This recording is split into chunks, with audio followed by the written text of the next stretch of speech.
Hello and welcome to a very special crossover episode of the CPG Guys and, wait for it, the FMCG Guys. Hello, I am your CPG Guys co-host, the indefatigable PVSB, and I am joined by my dear friend, my compadre, my brother from another mother from across the pond. Of course, I'm talking about the co-host of the FMCG Guys, Daniel Torres Dwyer. Daniel, how you doing, man? I'm doing well. Whenever we start recording one of these, I'm like, why don't we do more of these? Like, it's so much fun. I know. Maybe I just don't want to do them with you. That's probably the case. No, that's I get very excited. I know. He's like, Peter, I want to spend more time with you. Exactly. But the fact that we're here together, it's amazing when I think about it. When you launched your podcast 2 years after we launched ours, I mean, we talked on Zoom basically, but it wasn't like we were together. And then I think the first time was probably the first Shop Talk Europe, where I got to see you. And now it seems like we're at all these events together. And I love it because it's a good chance for us to compare notes, to create a more global community around our conversations about brands and retailers engage consumers, about leadership. Sheree and I are so particularly impressed with how much you are growing the audience of the FMCG Guys, so much so that we're kind of feeling like you're catching up real quick. This is getting us a little nervous. We have a little competition of our LinkedIn followers. I know. They're getting very close. I'm Sheree, we got to supercharge our followership because I don't know, Daniel, maybe we're moving to South America. Stay away from them. That's our territory. Okay, Americas, no? There you go. It's but all then you Americas. say it just before I go to Mexico to record some episodes. That's exactly why. You're not allowed to go. You have to clear all transatlantic trips through the CPG. Let's see about that. But today we have a European guest. So here's a great thing, Daniel. So we're doing this. We did a crossover episode last year in October at the Groceryshop conference. This is the sister to the Shop Talk events, and it's focused on the grocery industry. And last year, the episode centered around a guest, the CEO of TCC Global, Rick Swinkels, right? And we thought, if you and I are getting the band back together, it's not a band unless we get the entire band back together. Exactly. So we are so pleased to welcome back to the podcast CEO of TCC Global, Rick Swinkels. Rick, how are you? Welcome. I'm good. I'm very happy to be here again. And your pronunciation of my name is much better. Well, it's the whole Dutch in me, right? Yeah, it's the Van Sicklen in me. I know. That's why I get it. And I'm really jealous because Daniel has also added to his podcast. He works with a group called the Women in Retail Media Collective, founded by two women, Ana Laura Zane, who's from Barcelona, but I mean, Argentina. from Lisbon. She lives in Lisbon. She is from Argentina. But also Emma Hesvoet, who is in Amsterdam, who's also my Dutch sister from another mister. So there's the Dutch connections. We're taking over the world, Daniel. Yeah. We're taking over the world. That's somehow. Good to hear. I know. Well, we're really great. So let's start with something very simple. We met a year ago. Yes. We talked a lot about around what TCC Global is doing for its retail partners. Bring us up to speed. What's changed in the last year? What's new? I mean, I could throw out immediately. I promise you, there is not a presentation going on at Groceryshop that doesn't, at some point in the conversation, bring up those two letters, AI. So tell me, what's going on? What's changed? What's happening with you? Well, of course, there's AI. But I think what's changed, a lot of things have gone just more faster, I would say, complicated maybe. Last year, we were talking already about the change of shopper behavior. Mm-hmm. There's more value. Shoppers looking for value. There's more pressure on their personal economy, so how much money they can spend. Shoppers are more promiscuous, so you literally see. And I love that term. It is. When you talk about loyalty and then promiscuous, no, but it is. You do see that shoppers are shopping around literally. If you're trying to squeeze more out of your budget in what is still inflationary times, you're going to start making rational decisions about the products you buy and where you can fit what you need into the budget that you have available to you. Yes. Yeah, true. But to answer your question, so what's changing? I mean, shoppers have more choice than ever. Yes. They have smaller budgets than ever. They have higher demands than ever. And they have more means to literally go for what they want. Okay. So, and that is not really new. But what's happening in the past year is sort of accelerating across all of these dimensions. And that is creating like completely new rules of the game. And we also spoke about it last year. I mean, I am incredibly passionate about retail, but it has never been more fascinating, really. So there is this fight for shopper and shopper loyalty is more prominent than ever before. Could it be said that everything that could go wrong has gone wrong, and that things are like more difficult than ever for retailers? You said more picky, less loyal. Yeah, I think less money. I think it's really more to the core, and that sounds a bit strange because if you really look at where retail came from, it came from knowing your shoppers, being local, being close to your shoppers, and really offering that phenomenal experience. And then it shifted into more mass scale, focused on the average shopper and mass distribution and everything. But the average shopper doesn't exist yet. An entire industry was built on it. And right now, if you're a really good retailer, there are a few retailers that simply do a few things very right, and they gain market share. So you work with retailers. Yeah. They are the closest to the consumer, much more so than the brands that are selling through them. So what are you hearing from them? What's on their mind? What are their conversations like from an in-store perspective, from a loyalty experience? What's really got their attention, particularly the ones you said that are doing it right? Yeah, that's a nice question. Well, first of all, we work with leading retailers across the globe.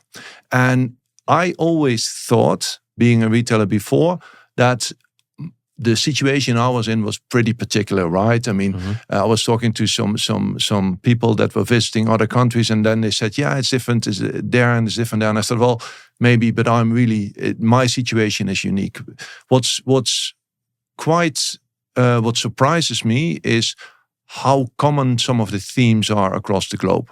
So whether we work with large retailers in Australia, in Europe, or even here in the US, you pretty much see certain themes coming back. Now, for instance, value. And value, it's not only price, but it's literally what do you stand for as a retailer. Convenience can be value. Convenience, absolutely. Quality can be value. Yeah. But there is. If you really look at price, there's something that happened over the past few years, and that comes from inflation. But you see an enormous shift from branded products into private label. One of the reasons is that, of course, a lot of retailers use private labels more as to build loyalty. They have improved the quality, and they carry many. Private brands within their portfolio. It's not just the old no-name blank box. It's quality product. They are loyalty drivers. I mean, it can be the ingredient, it can be the quality, it can be the price, it can be the packaging, it can be the offering as a whole. So every retailer does that in their own way. But what is happening across the globe is that the price difference between private label products and branded products has grown. The difference is much bigger. National brands took price extensively during the pandemic. Yeah. And that created a huge delta between the private brands and the national brands. Yes. And consumers are now making rational decisions, is what you're saying, about I'm willing to consider private brands because of how, to some degree, unattainable national brands can be. Yeah, correct. And there's something more happening. Yeah.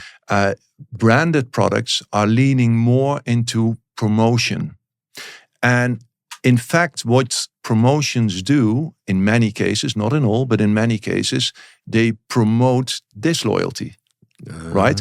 So what you see is because branded products become more expensive, CPGs rely more on promotions, but that in itself creates loyal shoppers to these brands to shop around. So interesting. It's very interesting. It has the opposite effect. Yes, it has the opposite effect, but it's accelerates this shopping around in general. Yeah. So you see the growth of private label products in general. You see the focus on value. To just explain it a bit more. If you look at the amount of money that families spend of their disposable income on food, their share of wallet, share of wallet, and how much that has changed. So in Europe, it's gone from 11 to 14%. In the UK, from 13 to 25%. And in the US, from 13 to 17%. And I'm talking about averages, but in low-income households, these percentages have gone up even more. Interesting. Yeah. So, but what I really want to stress is that it's not about price and income. It's like food is everywhere. Shopper demands are much higher than ever, and also preferences. I mean, you probably have developed some personal preferences on dietary products that you weren't aware of like 10 years ago, and that's pretty common. So you do see that there's more choice, there's more focus on value, there's more opportunities for shoppers to shop around, and all of that is now coming together. I'd also argue that the rise of influencers and what in effect is user-generated content, right, is now particularly for private brands, right? Yeah. The question that was always the obstruction around private brands was the quality issue.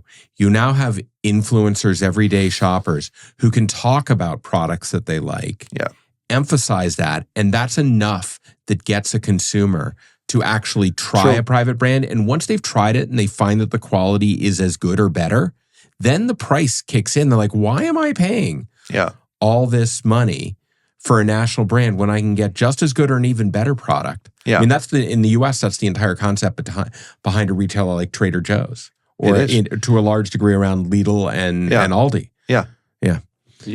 But for instance, also here in the US, Aldi launching their private label brand under the Aldi brand shows something. It tells something. And what it tells to me is that, like maybe 10 or 20 years ago, a lot of people that went into discount stores were sort of ashamed for it. Right? That's also why a lot of these discounters, they build strong brands, impressive brands, and people didn't know they were from a discounter. But right now, it's pretty cool to have an Aldi product on your table. I mean, and that is so different. It connotes that you're getting quality. But you're also you make good decisions with your money. You get really good products, and you don't spend a lot of money that you needlessly need to. So. It's interesting because if that's becomes like the desirability for retailers, for supermarkets to go there, FMCG, CPG brands have an issue. No? Yes.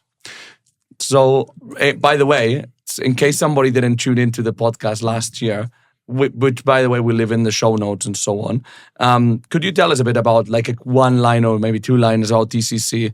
And then I'll be interested to hear on what you've worked on recently as well. Yeah, that's a good. Yeah, it's good that you say 1 or 2 lines because the classic elevator pitch, right? Well, let me say it like this.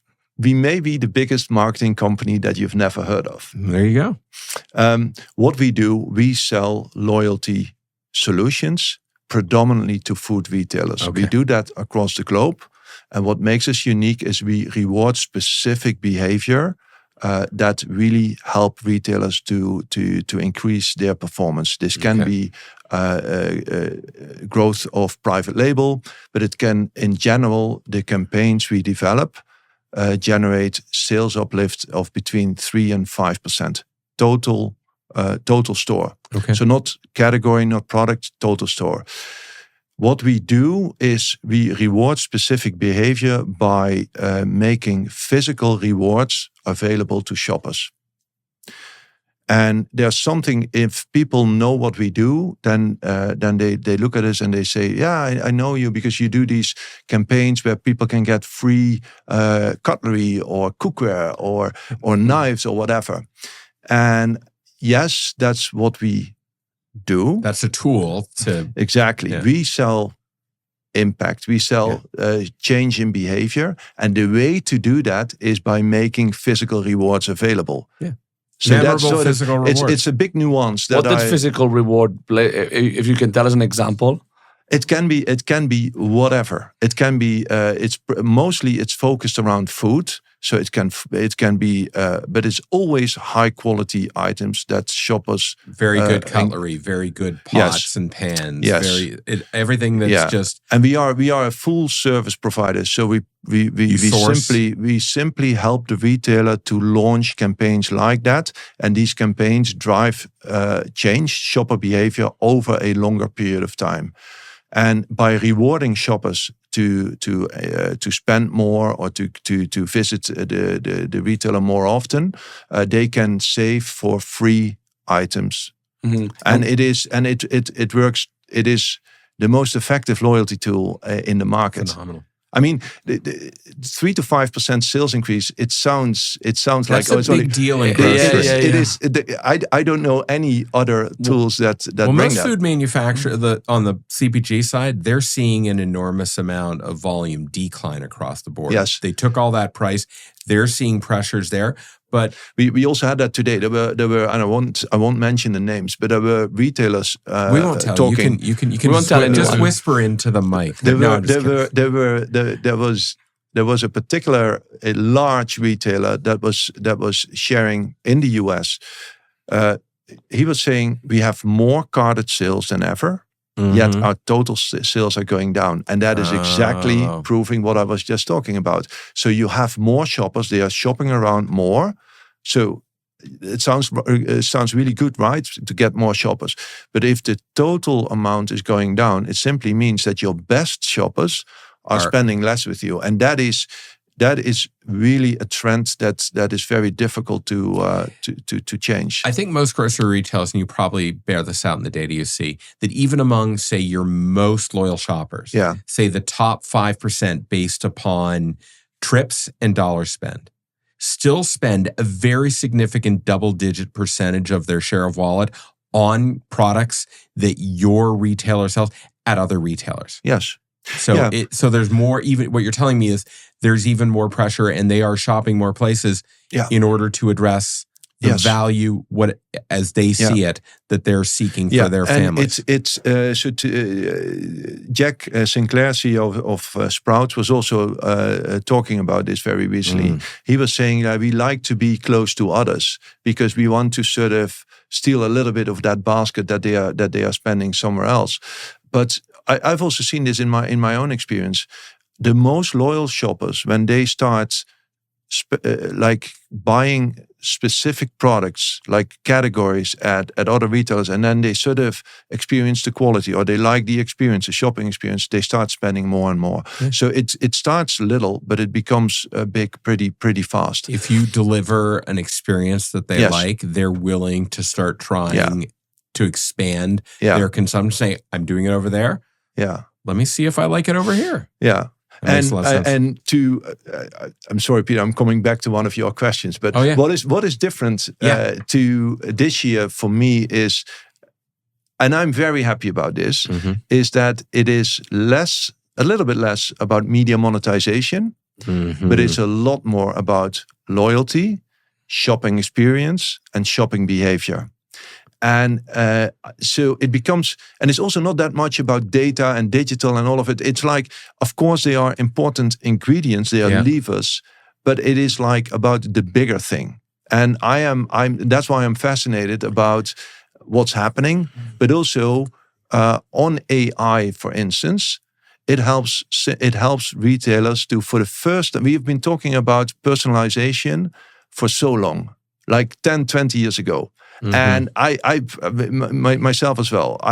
We launched loyalty schemes. We built data solutions. We tracked loyalty, and then you had only limited means to really make it personal. But right now with AI, it's going very fast. That retailers can do that, and I think that's very fascinating. I loved what you talked about the I don't know if false hopes are, but I would say overblown hopes around media monetization for every retailer in the US. We have to remember that 85 cents of every dollar spent on retail media, at least in the United States, goes to two places, Seattle and Northwest Arkansas. Yes. Right. And then if you now add Cincinnati and Boise and maybe Minneapolis, right? Now we're up to more than 90%. Yeah. Okay. Yeah. That means everybody else is chasing less than the 110 RMNs are chasing 9%. Yes. Or 9 cents a dollar. That's not really promising. Building loyalty and getting consumers who are already shopping your stores to spend more at your store is a worthwhile investment, isn't it? It is. And it's also something that I worry about, to be honest, because I believe that if you go too far on media monetization, it can interfere with the right shopping experience. Sure. I will tell one example, and it's Please. like where I really thought to be doing the right thing, and actually I did completely the wrong thing. And it's I do that almost every day. Yeah, me too. I never do it. Yeah, well, you're perfect. No, but at least you're now providing the stage for me to talk about By all means. it feels like a relief, actually. Okay. No, Tell your therapist we're here. We're here for you. I will tell you the story. So I'm back in my retail shoes, and I had this literally brilliant idea. I wanted people to buy more Pampers. Yes.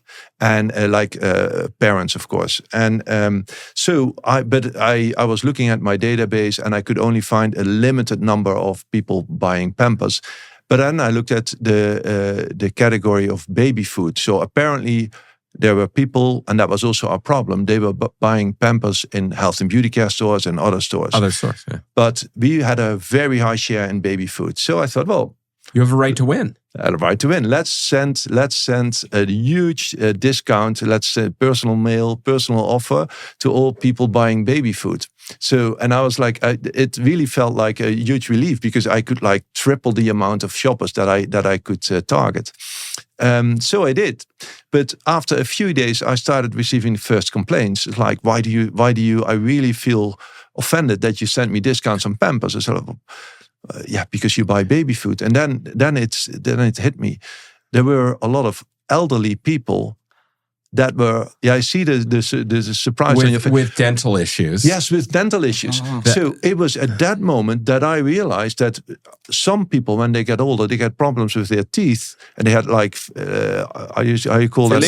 Strained food is very easy for people with dental issues to consume. They were buying baby food because they couldn't eat the normal food. Yeah. So, and I was sending them discounts on Pampers. Well, they didn't need. And it's offensive because it's a bad sign. So, yeah. No, but it is an example of how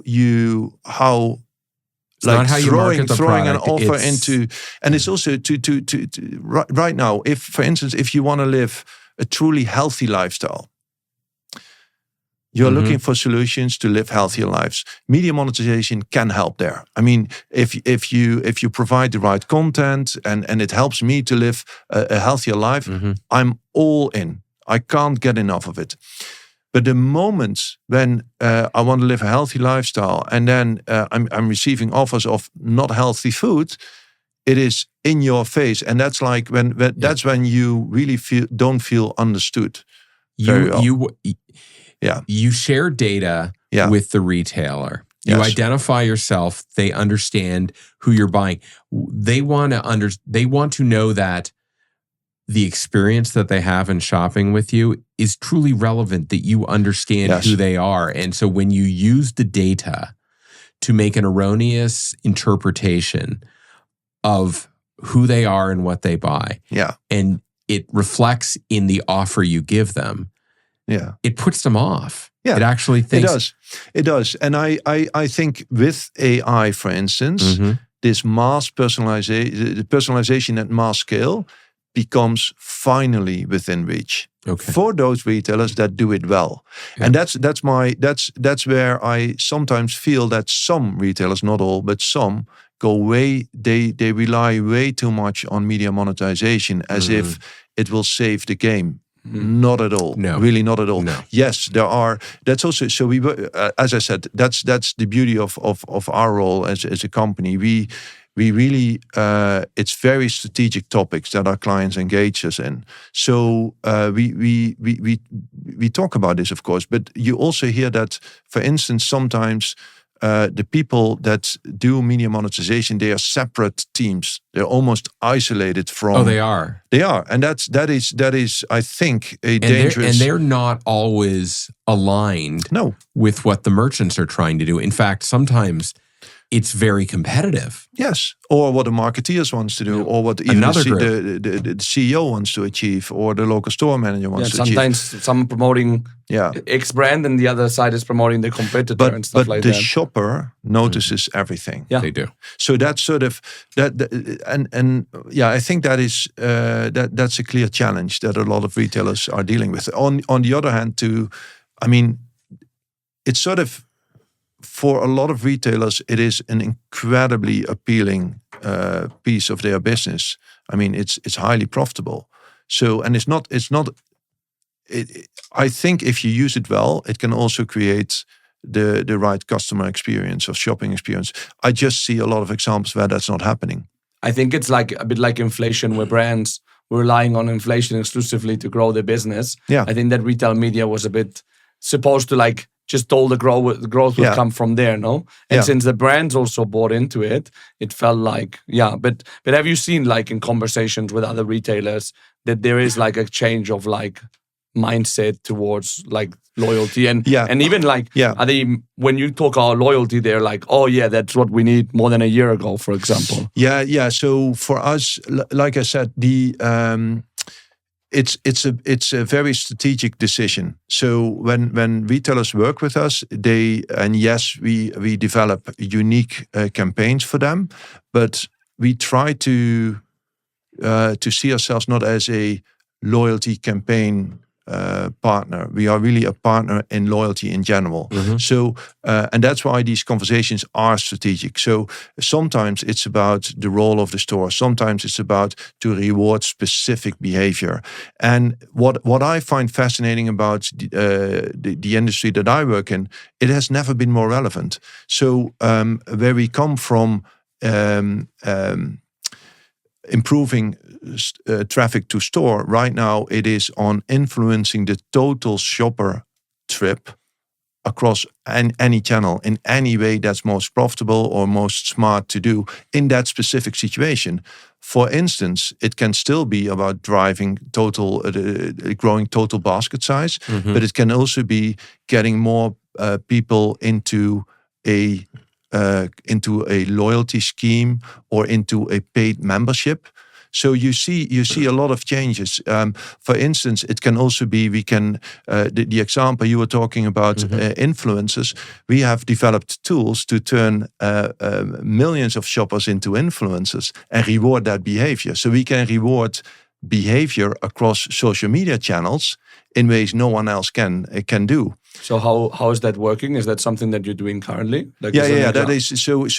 The beauty of because we work with all of these retailers across the globe, we have invested like serious amounts of money into our data and digital capabilities, and those tools have one thing in common: that you can easily plug them into the retailer environment, much easier than any other digital solution, because that's our DNA.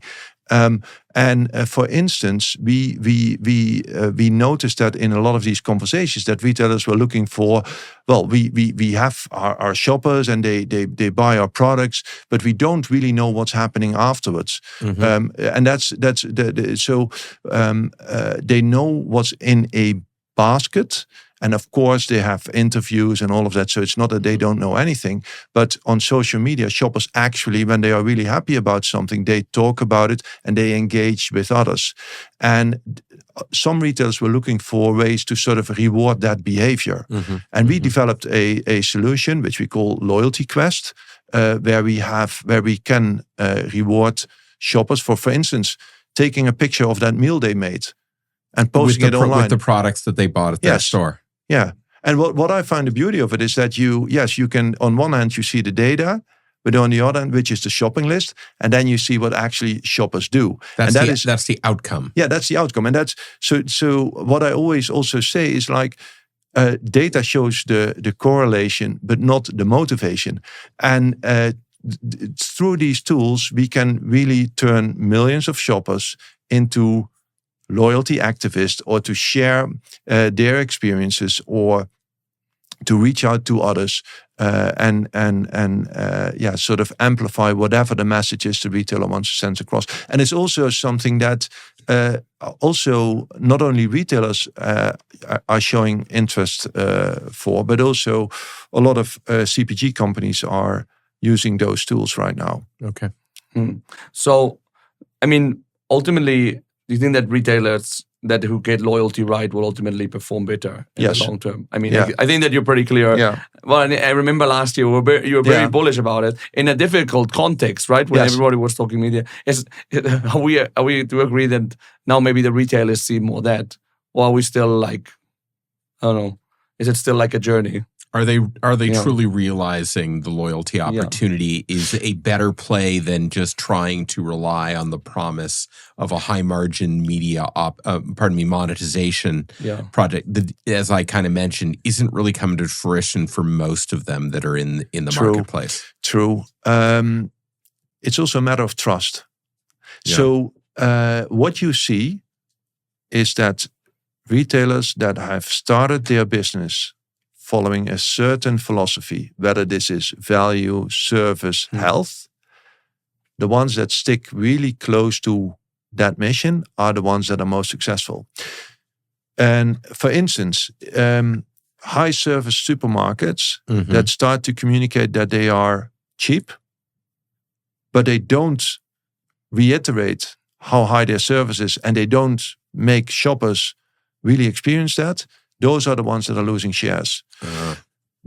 However, high service supermarkets that continue to do innovation, that continue to offer unique experiences, are the ones that even in an economy where shoppers are looking for value, keep growing. It's interesting. This reminds me of like when we talk about brand marketing, you know, that there's been this whole discussion about performance marketing versus brand building, and that, for example, Nike was over-investing in performance marketing and kind of forgot the core meaning of their brand and what it means, and like that emotion that they always transmitted on the connection as well.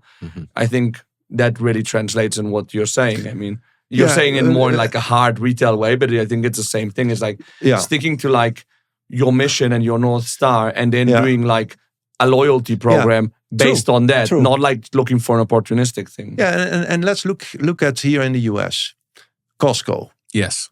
Superstar, right? Yeah.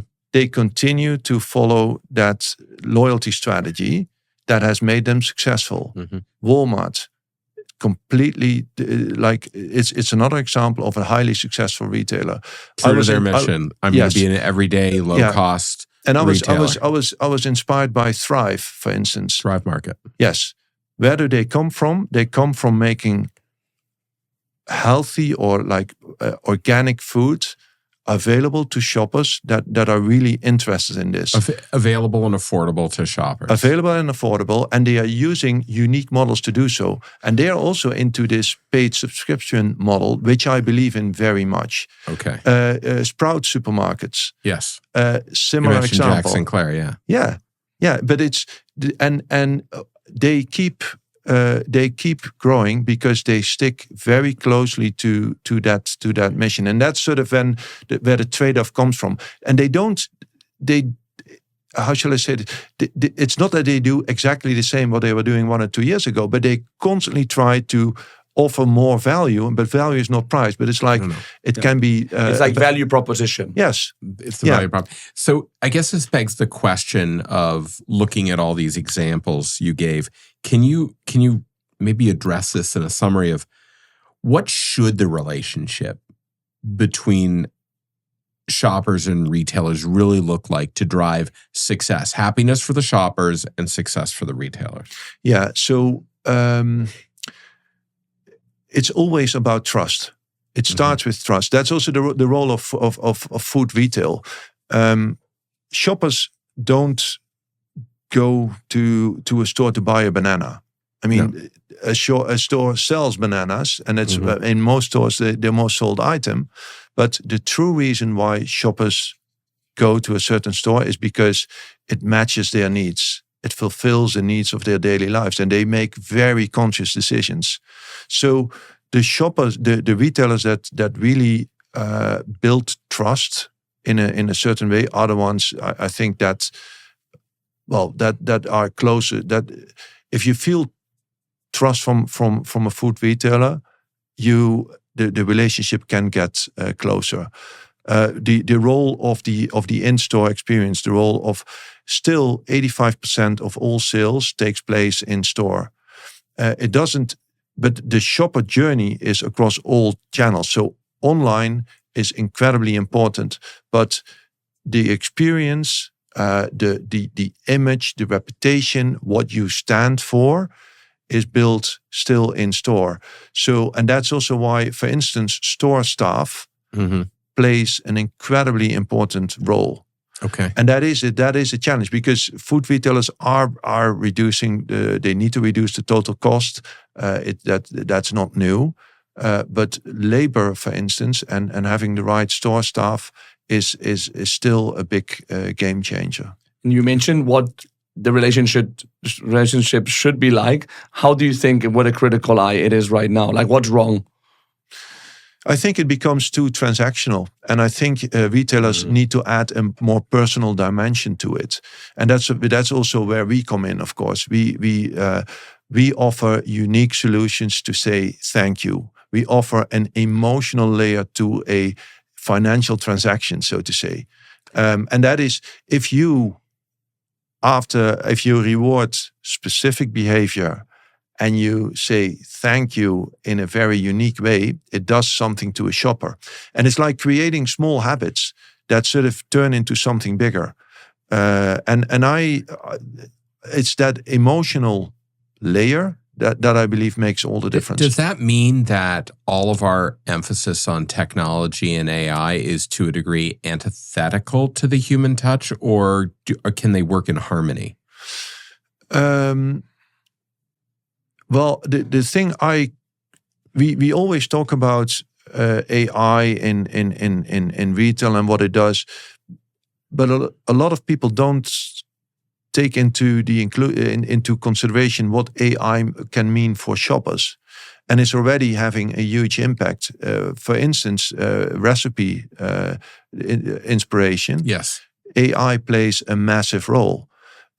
So what I think is AI right now, and you also saw that in Groceryshop, it's used very much as sort of in the back end to optimize forecasting, to optimize pricing, to optimize logistical streams, and it makes, and that also helps into a much better shopping experience. Okay. In store, yes, you see electronic shelf tags, so you do see some of that. But AI plays more a role into the back end right now, at least that's my experience talking to these retailers, than in store itself. Yeah. Do you think, like, one thing that has come up in conversations that I've had is like, as AI is winning like a space in our lives. Yeah. Do you think that sometimes we're over relying on data and AI, and especially you who speak with leaders, they talk about the vision that they have. Do you think that sometimes they lack some critical thinking and more like the gut feel, if you like, intuition? I don't know. Yes, I think what AI enables is that it can bring local economies closer. So it can, through AI, for instance, large retailers can have local grocers that they include them in their assortment, and that is, for instance, something that's a great benefit for shoppers, because all of a sudden, so that is what I see. But I think it's a huge danger that. And that's also with media monetization in general. If you if you start the human touch, the emotional connection, the moment that's gone, you take away the thing that separates food from pretty much every other. That's what the hometown grocer's all about. Yes. It's about that personal, emotional connection to what you use to sustain your family. Yes, and food is very, very unique. Mm-hmm. It's the ecosystem, but also what it means to shoppers, how they take decisions. So a danger is that you sort of lose that emotional connection in stores. So we've kind of danced around this media monetization thing. Does that mean that retailers shouldn't be doing that, or does it mean that they need to look at it differently and how they think about media helping them achieve their objectives? Yeah, in my opinion, it's the second, of course. I think media monetization can enrich the shopping experience. It can you can provide inspiration and content to shoppers in a way that they really value. Mm-hmm. But it can also do the opposite, and that's the danger. Mm-hmm. So truly, again, putting the shopper experience at the core, I think is now more important than it was 1 or 2 years ago. Mm-hmm, mm-hmm. Mm. Yeah, I think it's like with everything, something appears, like the internet, I don't know, and then like somehow it ends up finding its place, in the whole business, because I think retail media is still retail, it's part of the whole equation, Yes, yeah, but it's like, I think inspiration, for instance, retail media can offer inspiration. Sure can. So you need to really understand your shopper in a way no one else does to offer that inspiration. And then you need to be able to offer that inspiration to your partners. Make that available to your partners, to the brands, I mean. And I guess that when you're doing like loyalty programs with companies, like the retail media, it's not like you do loyalty and then retail media is on the other side. You look at the whole business. And some of our solutions also enable retailers to monetize that relationship or that connection. So it's not a bad word at all. But it is when you do it right, it can be incredibly powerful. But when you don't, it's really ruining the relationship, and also it has a huge effect on the shopper experience. Yeah. And what's one loyalty trend that you as an expert are seeing, but you think is going under the radar? Well, one thing that I think is going to change the model of retail for some retailers that are incredibly successful and like staying very core true to their core. Yeah. I think that a new model is going to be paid subscriptions. It's not new because Costco and others are already doing it, but I think where a lot of retailers now are getting value through media monetization, I think it will and I also already see that some of our clients, our partners, are involving us in these conversations, that they want to go into models where their most loyal shoppers go into quite high amounts of paid memberships. And in return, those consumers get delivery, they get exclusive offers, promotional periods and events. Of benefits. They get streaming media services. They get a whole bunch of value out of being that engaged with the retailer. Yes. And what I found, for instance, very inspiring about what Nick Green was telling, the founder of Thrive, that he was talking about, because we introduced a paid membership model, we could invest into making some local assortment available or more assortment available. So it sort of it just changes the game, but also very fascinating. If a shopper goes into a paid membership, it means that the shopper is really valuing what you stand for and is committing. It's not just buying the products. It's like they are vested in your. It's a commitment you start today, and it's going to change your behavior. You sort of make a promise that you're going to that about your behavior in future, and instead of influencing the decision point on the spot, it's like influencing a decision point over a longer period of time into future. So where media monetization helps retailers to stay profitable, I believe this is the next level in loyalty, because you don't pay money to get it back in discounts. You do it because you care, you want to engage in this relationship, and you really want to feel to be seen and feel valued. And that is the next level. And if you think about the economics for a retailer, that could be the new game for them. Well, it's certainly in the club format. If you look at retailers here in the US, be it Costco or BJ's, and you look at how much money they generate from the membership fees, and in the case of that's like, it's equivalent to the profit of the company. Yes. And that's the real measure of success, that your consumers have invested in, I want to shop at your store, I want all those value propositions. Yeah. And that's the ultimate measurement. It is. And an example I always used to sort of explain it is like 5 or 10 years ago when you were watching free television at home. Oh, yes. I mean, yeah. A movie that takes 1.5 hours, you need to spend 2.5 hours because there's 6 or 7 blocks of 10 minutes of ads. Yeah.